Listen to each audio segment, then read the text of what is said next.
1967 में पश्चिम बंगाल के नक्सलवाड़ी घाव से जमींदारों के आतंक के खिलाफ चले आंदोलन से नक्सलवाद की शुरुआत देश में एक बड़ा विकराल रूप धारण कर दिया है।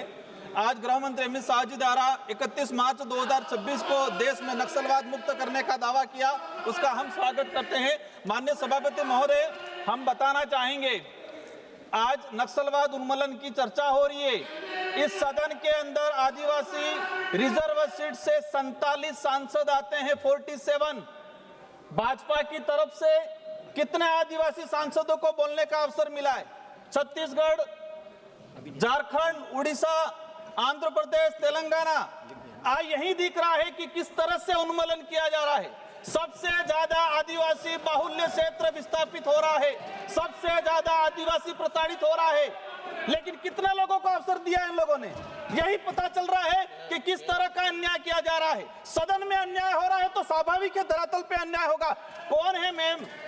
मेरी पार्टी आदिवासी पार्टी, मैं आदिवासी समुदाय से आता हूं। हम समझते हैं ये पीड़ा क्या है।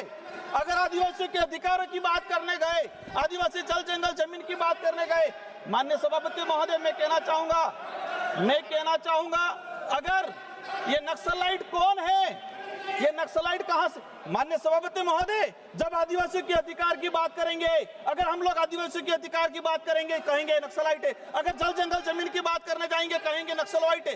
ये एक जो आदिवासी समुदाय अपने हक अधिकार के लिए लड़ाई लड़ता है तो उस पर थप्पा लगा दिया जाता है। माननीय सभापति महोदय, इन लोगों पे हथियार कहां से आ रहे हैं? जो आदिवासी शहर में जाके डंक की चप्पल खरीद के नहीं ला सकता, उस आदिवासी के पास आधुनिक हथियार कहां से आ रहा है? इन लोगों का इनकाउंटर क्यों नहीं हो रहा है? उन लोगों की गिरफ्तारी क्यों नहीं की जा रही है? माननीय सभापति महोदय, अच्छी बात हम चाहते हैं, खत्म होना चाहिए, लेकिन यही सलमा जुड़ो चला था 2005 से 2011 तक। 2000 के आसपास आदिवासी मारे गए, नक्सलाइट की तरफ से भी मारे गए, सेना की तरफ से भी मारे गए। लगभग उस समय कई जवान शहीद हुए और 1 लाख आदिवासी समुदाय विस्थापित हुआ उस दौरान। आज चलाया जा रहा है। मैं कहूंगा अभी जो वर्तमान में देश में हालात हैं, देश में हालात क्या हैं? कितने लोगों को जमीनों से विस्थापित किया गया है। आजाद हुआ देश तब से लगा के आज तक 22 लाख आदिवासी विकास के नाम की परियोजना की वजह से उनको विस्थापित किया गया।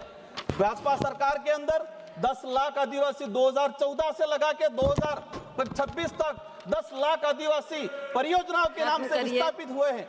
माननीय सभापति महोदय, ठीक है, जो आदिवासियों को कलम पकड़ाने की जरूरत थी, आज 15-16 साल के बच्चे हथियार कहां से ला रहे?